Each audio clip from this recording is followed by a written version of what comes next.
The crushing and screening equipment, capable of making production at up to 1,000 tons per hour for any small and large-scale project, are also included in the product range of Makina.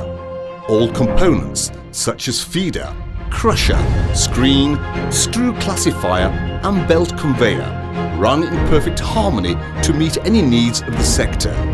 Jaw crushers, primary and secondary impact and territory impact crushers, manufactured in line with the requirements of material in different size and hardness, as well as hard-to-produce cone crushers with vertical shaft impact, mobile and hydraulic booms are manufactured depending on the demand.